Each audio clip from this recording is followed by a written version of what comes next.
B, il y a la banlist qui est sortie, je te l'envoie. Ouais, ça marche. Et alors. Oh. Oh. Oh. Oh. Oh. Bon. Je crois qu'il est plus que temps qu'on parle de cette banlist.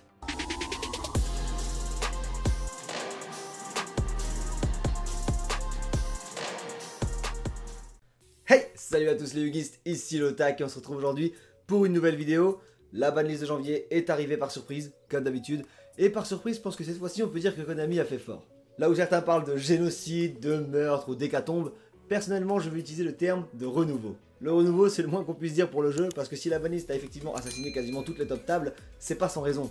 Avant toute chose, je pense qu'un petit rappel s'impose sur comment une banlist est créée. Pour beaucoup, c'est simplement un endroit où on fout toutes les cartes cheatées pour être tranquille, et pour d'autres, c'est simplement un moyen pour Konami de se faire énormément d'argent, alors qu'en réalité, une banlist, c'est fondé sur 3 principes. Le premier d'entre eux, c'est évidemment la facilité de certaines cartes à créer des boards ou des combos bien trop forts pour le jeu. Le second point, ce sont les prochaines sorties, c'est-à-dire tout ce que Konami va apporter au jeu de nouveau et qui risque de totalement bouleverser ce qui était sorti avant. Et bien évidemment, le point crucial, la fréquence et le taux d'apparition de certaines cartes ou de certains decks dans les top tables, tout simplement. Pour cette banlist en particulier, on va pouvoir ajouter un quatrième point qui a quand même son importance, c'est bien entendu l'arrivée des nouvelles Master Rules, qui risquent effectivement de changer énormément le gameplay. Et oui, parce que si personne n'en a fait le rapprochement en vidéo, il faut quand même se dire que la MR5 ou la MR 2020 qui arrive en avril, qui est très bientôt, avril ça va arriver très vite, va amener avec elle non pas que du gameplay, mais énormément de nouveaux decks sur la scène compétitive.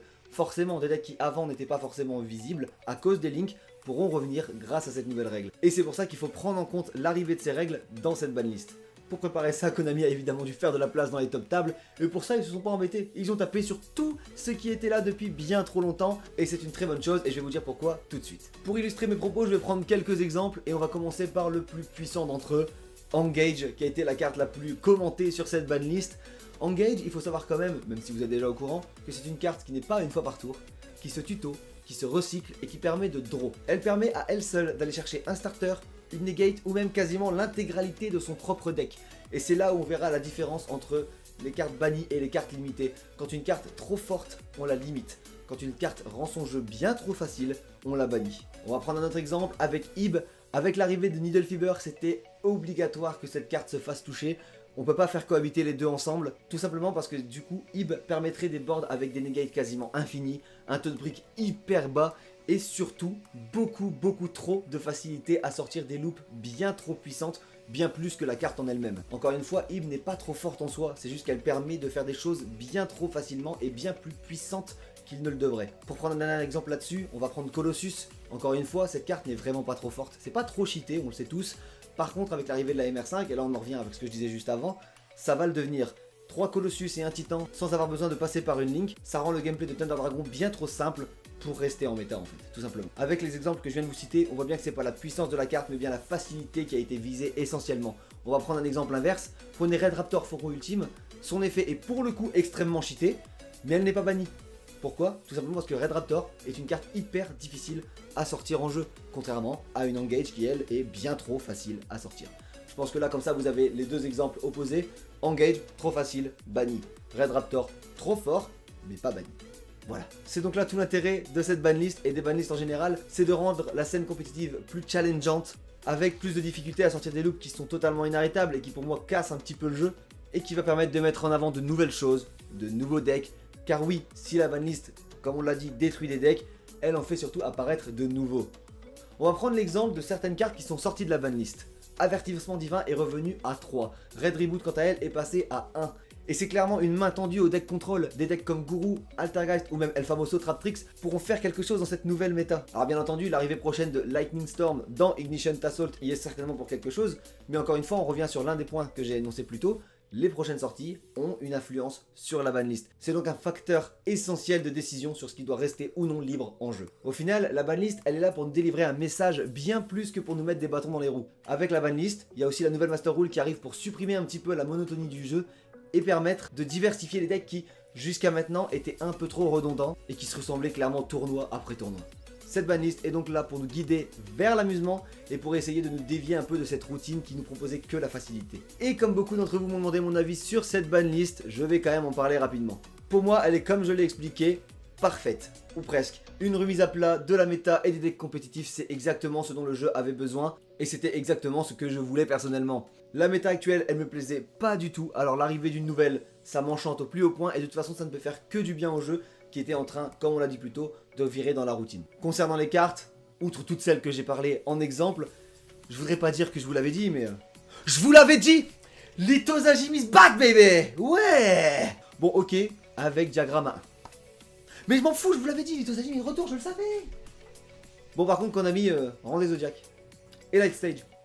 Ouais, bon, en vrai, Light Stage, je sais pas si c'est vraiment une si bonne idée que ça, vu que tout le reste a été touché. Mais bon. La mort de Pendule, bon. En soi, je pense que Pendule, c'était déjà une mécanique qui, de toute façon, était vouée à disparaître. Ça se voyait petit à petit dans les banlists. Alors le deck n'est toujours pas à terre complètement, mais franchement, ça se rapproche de plus en plus, selon moi. Je pense que très peu de decks vont survivre à toutes ces banlists d'affilée, surtout avec la mort d'Electromite.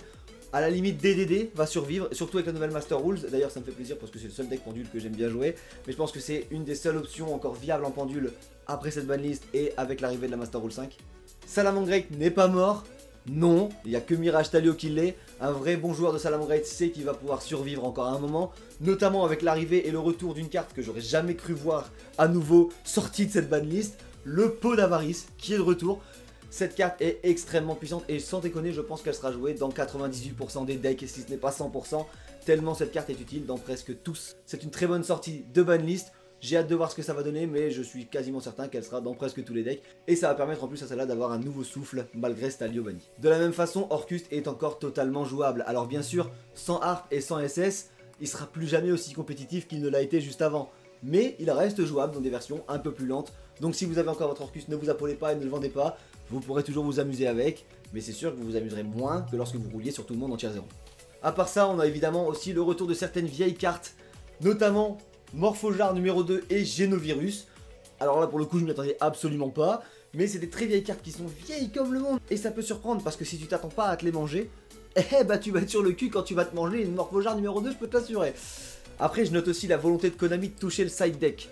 Parce qu'on a quand même vu Pankra à 1, on a vu Red Reboot à 1, Mind Control à 2, Soul Drain à 3, Avertissement Divin à 3, et évidemment la fameuse Book of Moon à 3. Cette carte là par contre c'est hyper intéressant de la voir sortir de la banlist, tout simplement parce qu'en MR5 elle va être incroyable. Je vous le dis, je la call là, Book of Moon en MR5, en side deck. Absolument, ça va être fou. Et pour terminer sur cette banlist, je le sais, elle le sait, vous le savez, tout le monde le sait que je vais en parler. Saruja est toujours là, putain. Tout le monde a été touché, sauf celui qui méritait de l'être depuis 3 banlists. Alors bien sûr, avec tout ce qui a été touché, peut-être qu'il sera plus aussi intéressant qu'il n'était, mais c'est quand même ouf qu'il soit encore là, hein.